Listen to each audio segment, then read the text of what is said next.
Hello and welcome back to another episode of Critical Reactions with your host Bryan. Today we're going to wrap up with a special selection, which is where one of you tell me exactly what it is I need to check out. Today's selection comes at us from Hen.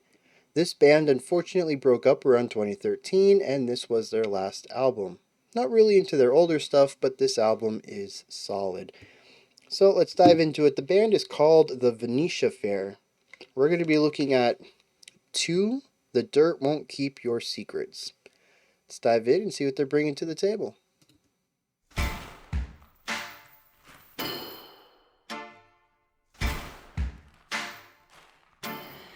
Baby, you're fine. Just try to sit still, look beautiful. I know that it's hard to forget about all the awful things that you've done, but I've blocked them out. So I'll keep quiet and bury memories like a scared old dog with his bone. And every single night I'll stay while outside and start dreaming like the earth won't keep your secrets. And they're floating out to greet us. But if the dirt won't keep your secrets, then I will. 'Cause I know it's late, but I need you here. The canvas will keep all those things out in its thread. I'll paint you a perfect portrait and cover all those flaws I never saw. So you can't leave yet. 'Cause if the dirt won't keep your secrets, then I won't stop. Those quick falsettos are so good.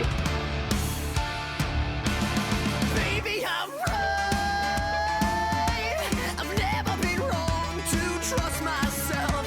I know it got hard. So a lot of instruments in this track. And something else. And I can't quiet and bury memories of us young men all alone. And every single night I'm painting while inside I'm still waiting for this house to be like home. 'Cause I know it's late, but I need you here. The canvas will keep all those things out in its thread. I'll paint you a perfect portrait and cover all those flaws I never saw. So you can't leave yet. 'Cause if the dirt won't keep your secrets, so I'll work all night. And I'll layer on the fiction with each smudged imperfect line. And I'll let the rain dig up your past. But I'm terrified of what the sky might find beneath the glass.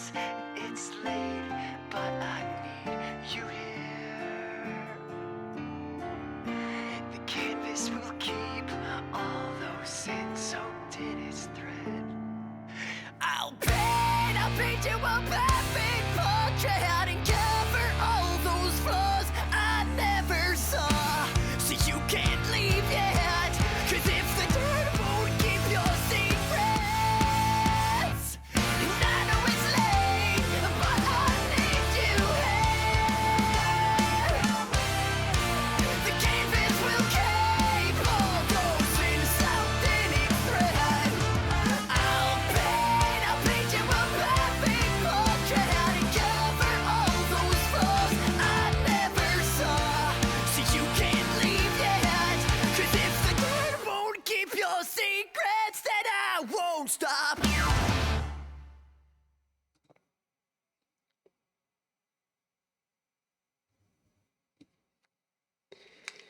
Yeah, I get the feeling our requester, Hen, knew I was going to like this. This is some jazzy, upbeat, post-hardcore. This is right up my alley. I am a bit whelmed by the Bridge. I don't know what I wanted there, but that wasn't it. I understand what they were going for. I mean, the whole song, our verse is like a 6, our chorus is like a 10. They wanted to take it down a little bit, make it a bit more introspective and personal before ramping back up to a big moment for a final chorus. Like, I get that. I just don't know that it was enough. If you know what it was, I think I got it now. It wanted both to be the bombastic bridge and the introspective one simultaneously. So we had like 7 layers going on, and some of them were of a lighter variance. The vocals were certainly a bit lower in volume and sort of a bit more airier, going for that interpersonal sound, trying to put a different spin on this entire concept. I think of killing this person. The whole idea is to bury him in the ground, right? That's what I got here. We'll get into the lyrics later. But it was sort of just the vocals felt like they wanted to bring the tone down a little bit, and the piano kind of felt like they wanted to go for something a bit lighter as well. But there were so many layers that it still felt large and orchestrated, and so it never quite achieved either the bombastic bridge or the quiet introspective one. And I think that clash is sort of what rubbed me a bit wrong. And maybe it's just the first time listen, right? Now that I know what it is, maybe we come around to it another time and it's not as frictional to my enjoyment, but maybe it is. Either way, though, I greatly enjoyed myself with this track, even the bridge. I think the bridge works in isolation. I don't think there's anything wrong with it. I think it's just strange as a bridge. But also, like, due to the key change in it and the emotional shift, I don't know that it would necessarily fit anywhere else. Like, it's definitely written to be a bridge. I don't know. Um, just, I guess it's an interesting choice. There's nothing wrong compositionally with it. It just doesn't seem to do what I think they were aiming for. Anyways, that's enough criticism because I think pretty much everything else here is positive. I love this. There's so much good stuff here. I mean, we can look at the instrumentation first, which I think is really great. There's a ton of it. We start off the track with a bunch of auxiliary percussion. There's all sorts of sounds going on here. There's alternating timbres on the downbeats.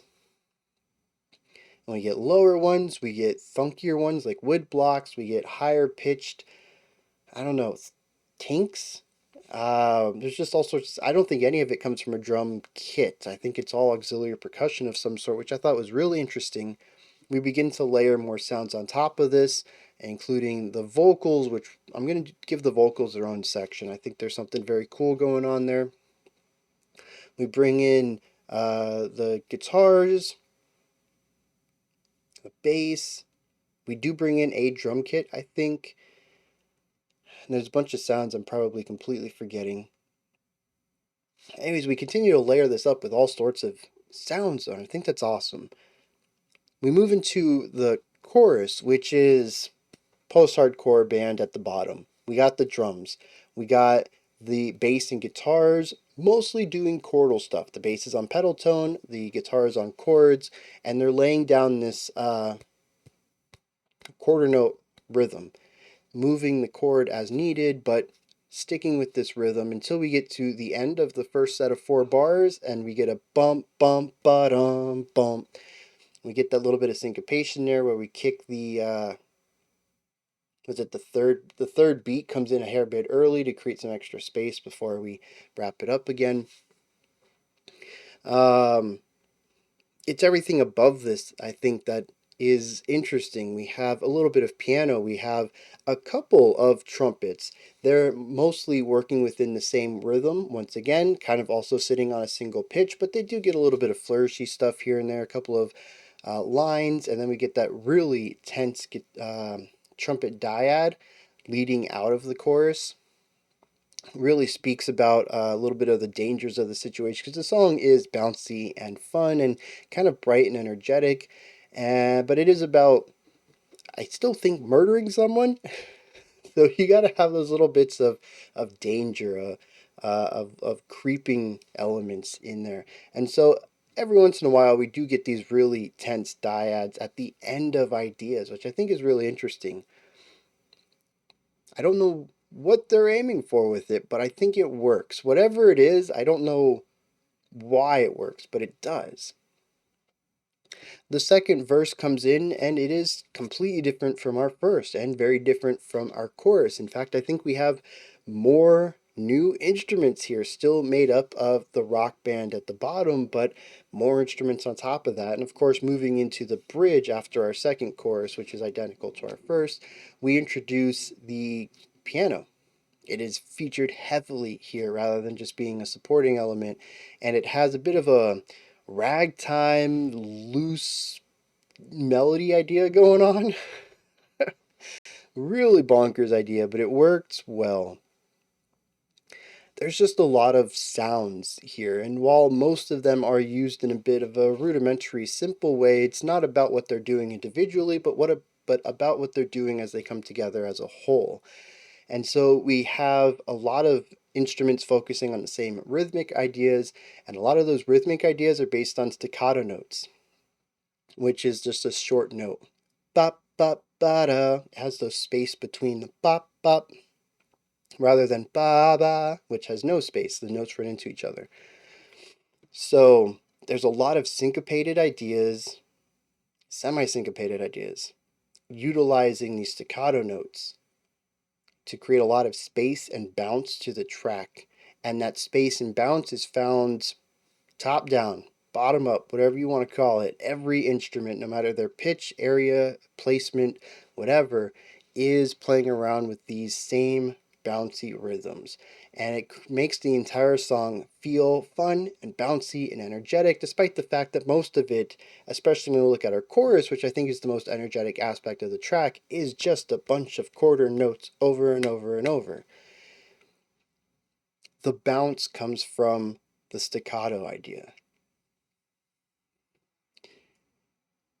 And so I'm just a real big fan of lots of instruments. I talk about this all the time. A lot of rock and metal is just four-piece bands, and you have one percussion, two strings. They're the same instrument, just in different ranges, and your vocals. And sometimes your vocals are just texture in metal. So I'm a huge fan of bringing in more instruments, and these guys did it in spades. Again, I don't know how many instruments were brought in here. I'm sure I missed a bunch, but there's trumpets, we got pianos, we got auxiliary percussion of all sorts. It is good. More is better. Not universally. The exception is that it's a tool in the toolbox, but whatever. More is better. With all those exceptions aside. Now, I mentioned the vocals. I do want to touch on these specifically because they are my cup of tea. And I mean that like very specifically. There are many teas that I enjoy, but this one is mine. It is the one I enjoy the most, probably. Higher pitched, lots of brightness to it, very infectious. The infectiousness comes from the music itself, so I'm not going to attribute that to the timbre. But it's bright, it's higher pitched, and I think importantly here is there's bite constantly. It's not always prevalent, but there's usually a little bit, at least, of compression put in there, natural compression, that always kind of gives it this animosity.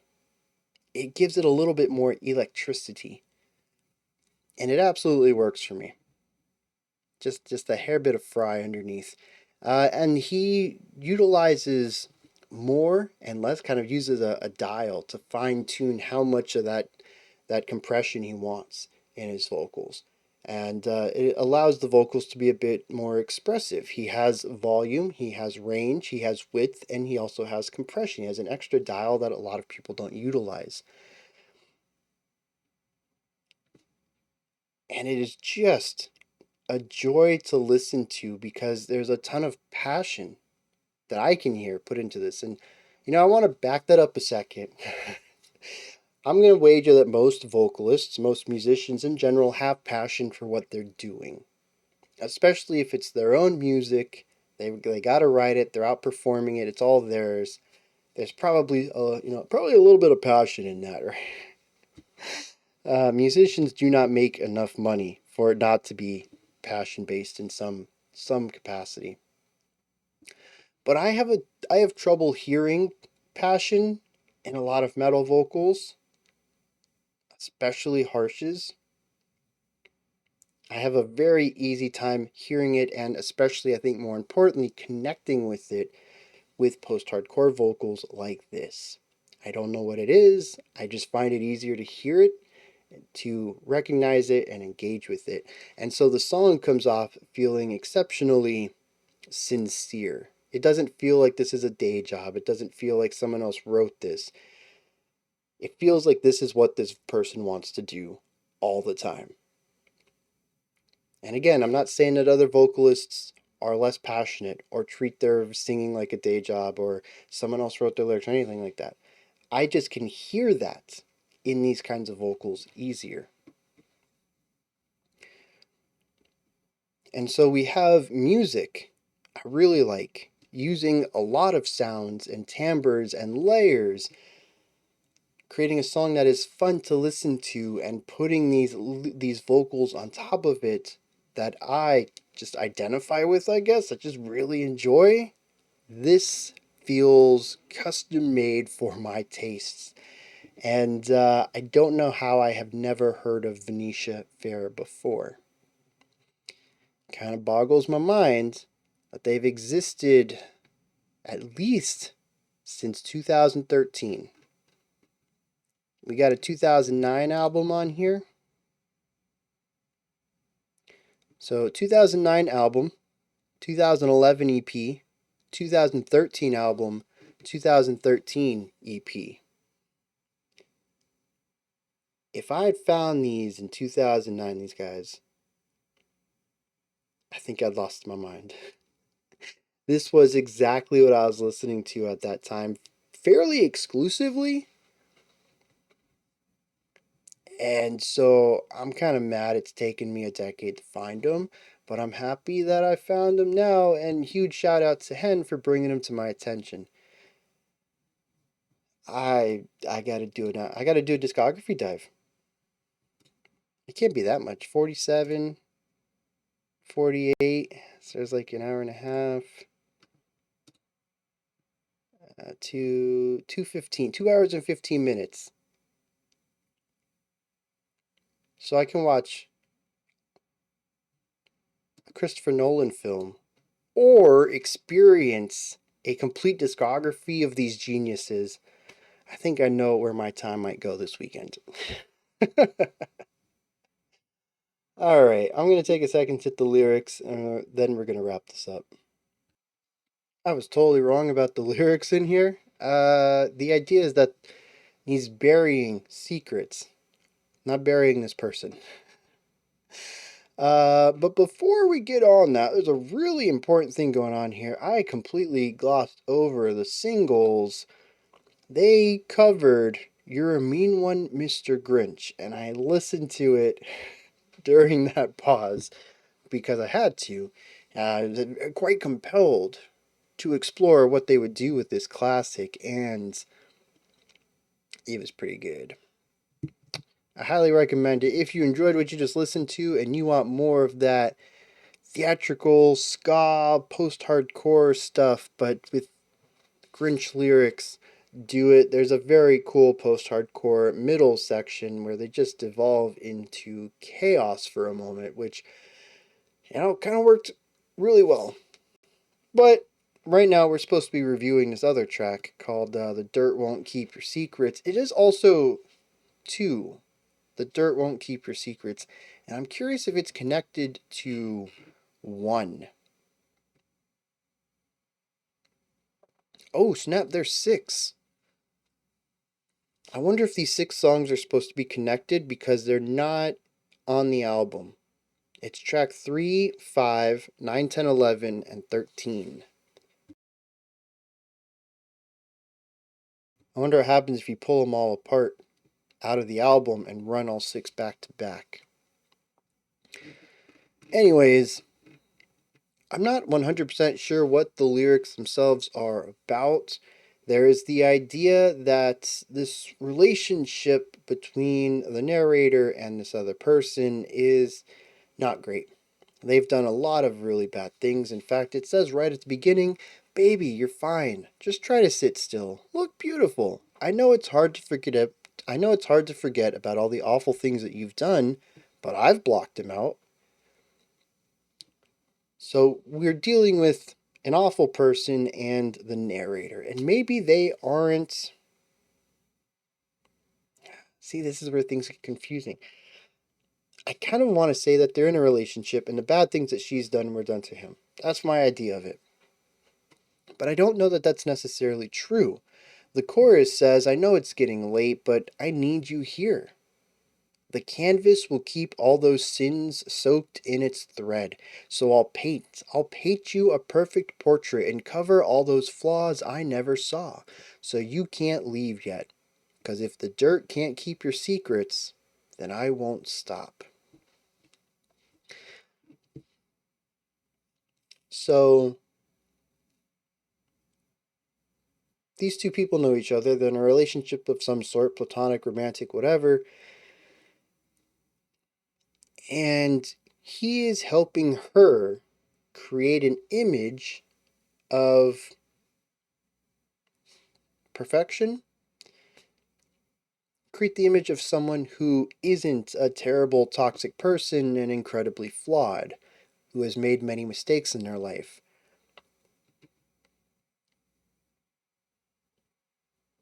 I don't necessarily know why, I don't know the motivation, but we are possibly in part 2 of a 6-part story, and maybe part 1 explains it, or maybe it's done in flashback style and part 6 explains it. You never know. The bridge says, "So I'll work all night and I'll layer on the fiction with each smudged imperfect line. I'll let the rain dig up your past, but I'm terrified of what the sky might find." The idea that you might have buried your secrets out there, but when it rains, those secrets rise back up in the water. So we'll have to find a different way to cover up your past. And I'll help you do that because I'm a painter. So metaphorically, I will paint you a new image. That kind of idea. Again, I don't understand the motivation behind this, but maybe that's presented elsewhere in this story. That also puts a very different twist on the bridge.